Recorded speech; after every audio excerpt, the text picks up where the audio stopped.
Today's video is brought to you by E.Cade and Mammoth Headwear. Find a store or hat that fits you today. Hey YouTube, Common Collector here, and guess what? We are back. I know that it has been quite a long time since we've uploaded here on the channel. It has been super nice to get a lot of the messages and whatnot from you guys, but we are back, and we're going to be coming in with an opening of Legacy of Destruction.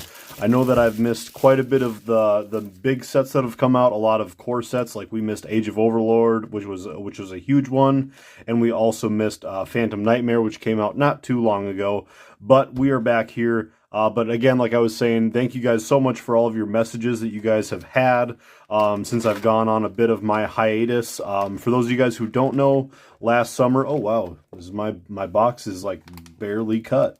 Okay, maybe we won't do the whole, there we go.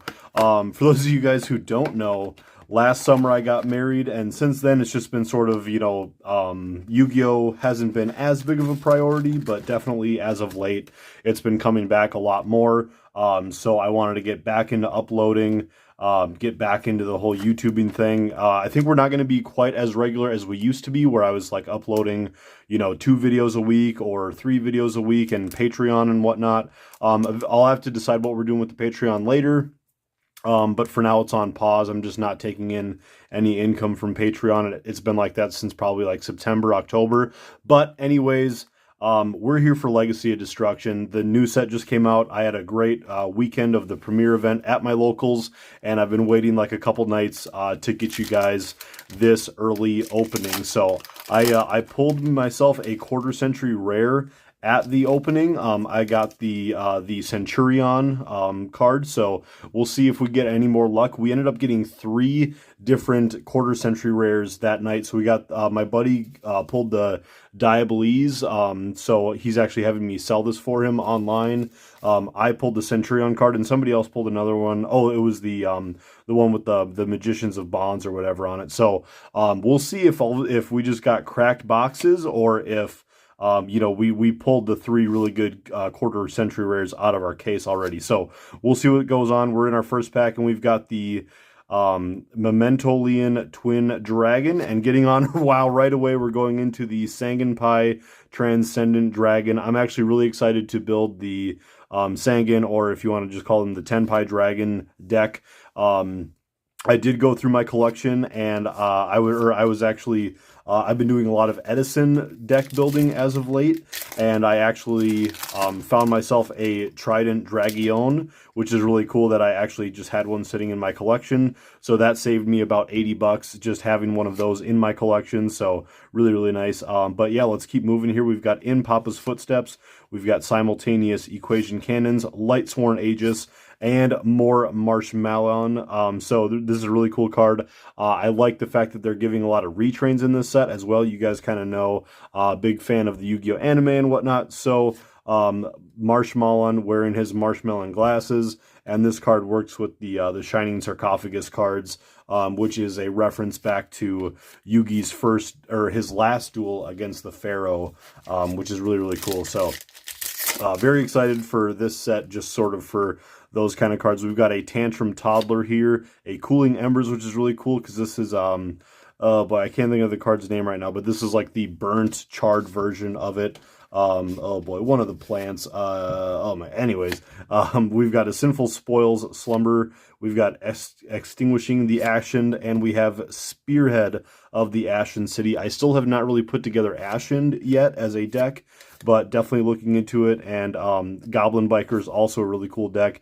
Definitely in here mostly for the Lightsworn support, if anything. But yeah, so I would say Tenpais.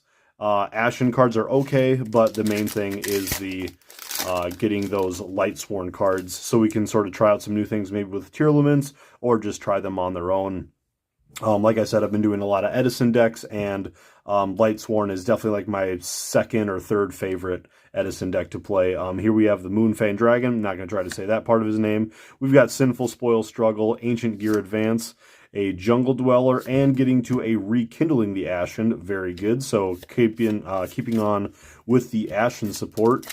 So 4 packs in, still haven't seen an Ultra yet. And these packs are actually really cool. I don't know if you guys have noticed this, but these packs feel like really thick. If you can tell when I open the next one, they're just like hard to open, which I mean, they're almost like closer to Pokemon packs. But we have here a Tantrum Toddler, a Ragnarika Hunting Dance, Ashen to the Endless, Melodious Concerto, and for our first ultra rare, we're getting the Lightsworn Dragonling, which is really great. This is a great card for the new Lightsworn support. Really, really excited for this. Card can freaking search Judgment Dragon and whatever's the other Judgment Dragon. So yeah, really, really cool. Very excited for that pull. It would be amazing if we could, out of this box, get the Synchro as well, but that's kind of asking a lot. That'd be pretty hard to pull both of those as in our Ultra slots. But we have here a Sangan Kaiman, a Steel Seismic Smasher, and getting to a Multi-Universe, one of the coolest new field spells out here, really similar to Pseudo Space.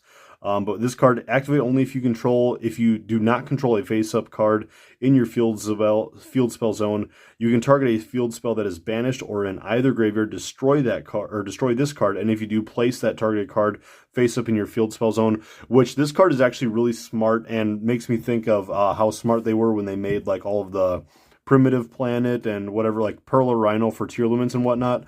A lot of those, the best part of their effect is their immediate search effect, but you don't get that off when it comes to these. So like a lot of the times it's really funny if you hear, I'm trying to think of, like, I feel like it's been Simo in Progression Series videos or something, when he talks about like field spell cards that immediately search are like the best ones.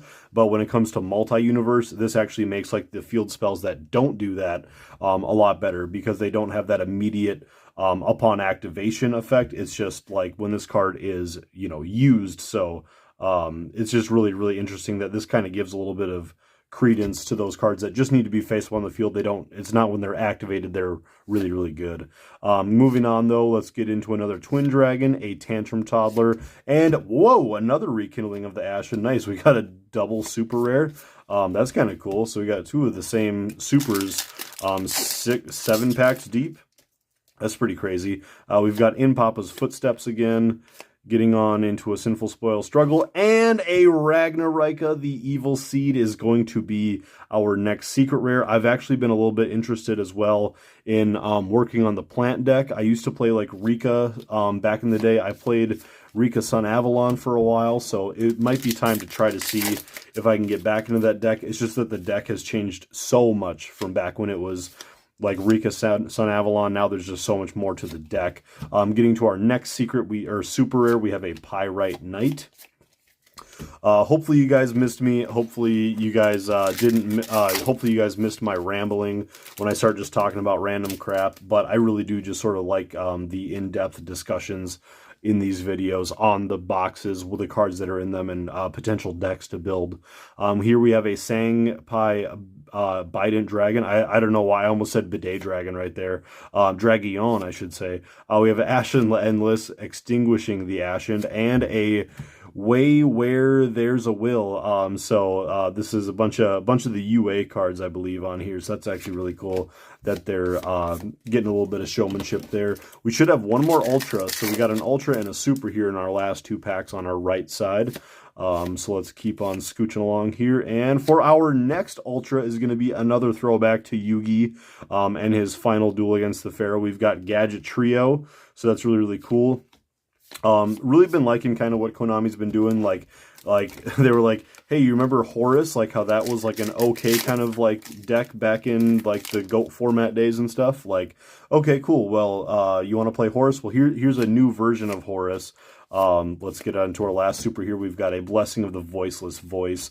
But yeah, really interesting that, like, you know, they give us the Horus deck back in like October, whenever we got Age of Overlord, and then like you've got retrains in Phantom Nightmare for Yubel, and now you've got like all of these other classic Yugi cards like more Marshmallow and Gadget Trio here going into the Shining Sarcophagus deck, which is just kind of cool. We have Talons of Shirl Lane again, Cooling Embers once again, and getting, wow, right on into another card for the Shining Sarcophagus, the Silent Swordsman Zero. So that's really cool as well. Another really good Ultra. I think that so far I've been pretty happy with this box because I haven't gotten like a single ultra pull that I'm like upset about. So that's really, really good so far. Secrets, I'm not really too sure what I want out of here, but I guess we'll just sort of get there when we get there. I don't think I'm really building anything that is taking up any of the secret slots. But here we have another of the Sangpai Transcendent Dragion. Really, really good to see another copy of that in our super slot. Getting, it'd be really nice to get, I forget what it is, it starts with a P, the other, the main deck monster that's in the super slot. Otherwise, all of the other Tenpai cards, I believe, are all super rares, which are commons, which is just amazing for all of the budget players out there. And we're getting into a Ragnarika Chain Coils as our next super rare. You know, Common Collector here, you guys know I like helping out you budget players, and hopefully the Tenpai Dragons, hopefully we'll get a reprint on the Trident Dragion at some point, and then everybody will be able to play with Tenpai Dragons, and it'll be, like, relatively affordable. So let's get to the next one. We have Enlightenment Dragon, very, very cool, fusion of the Judgment and the Punisher Dragon, so that's also very, very neat. Gotta love that. And we just breezed right by one of the Tenpai Dragons as we were talking about them. So, yeah, love the Lightsworn support. So far, this box has been amazing for getting, like, decent Lightsworn stuff and decent stuff on the Shining Sarcophagus. So I cannot complain. So let's keep going on here. And we're getting to another copy of more Marshmallow. Nice. Okie doke. We got a Cooling Embers, and moving into a Embers of the Ashen. Wow, that was kind of cool. That was funny how that worked out. Embers of the Ashen. Again, I really can't complain. Like, I didn't really go into this box opening thinking that there was going to be anything too amazing, because I'm not really that excited about a lot of the decks in here, but all of our pulls so far have been sort of leaning towards the decks that I like the Ashen and stuff, so that's actually really amazing. It usually doesn't work that way. And we're getting to a Gold Pride Eradicator, another deck that I kind of put the core together for the Gold Pride cards a while ago. Not the Ultra, Super, or Synchro pull that we were hoping for, but that's okay. Oh boy, do we still have, no, that's all of our ultras, so we should still have our secret in here, otherwise everything else is going to be supers. So but yeah, overall, getting the Gold Pride card, not too bad. I have most of the deck core, so I'm either going to be selling it if the prices go up, or I'll try to play it. So I'm just not too sure where I'm sitting at with the deck, but it could be cool to try to splash around with some other decks that you could, because you can play it around with a lot of different decks. So let's move on here, and are we, nope, I was thinking we were getting to our next secret, but here we have a Goblin Biker Trochia Gruyere, or Gruyere. I'm not too sure how you're supposed to say that, but very exciting. I really do like the Goblin Bikers. They're a very cool archetype, so very excited that they're getting, you know, sort of their second run of support for all of the people who are itching to play them, because they are overall a really good deck. My buddy Cole has already topped locals with them. For sure once. I'm not too sure if he's done it like twice, but yeah, very, very cool deck. Very, very powerful, for sort of like the credit they've been getting. Like they're sort of underrated in my opinion. But let's move along here. We've got a Lightsworn Aegis, and going into a Supreme Keem Zark. So another form of Zark there for the game. All right, then we've got a Deranged Devotion, Cooling Embers. Once again, Cooling Embers is always in like the second slot of the pack. And then we have a Ragnarika Bloom. Wow, so okay, so we got two Ragnarikas in a row. So okay, so we got insect, plant, and reptile monsters in the field gain 300 attack and defense, and then a bunch of other effects that I'm not going to read. So, okay, so maybe the secret rares, you know, maybe a little bit lacking, but overall, I'm not too upset. I've been really enjoying opening up this box. So, let's keep scooching along here, and we've got a Code of Soul for our next super, and getting on into the final pack, everybody. This was a bit of a, I was a little bit nervous for this video, because I was like, hey, now I have to remember how to record again. But I feel like this kind of just, it's like picking up your bicycle. You just never forget how to do it. So we're going to get on into our last couple cards here. We have another Deranged Devotion, Extinguishing the Ashen. And for our last super, we're going to finish off with a Fishborg Harpooner, another sort of like another retrain of Fishborg Blaster, because he hasn't had enough retrains.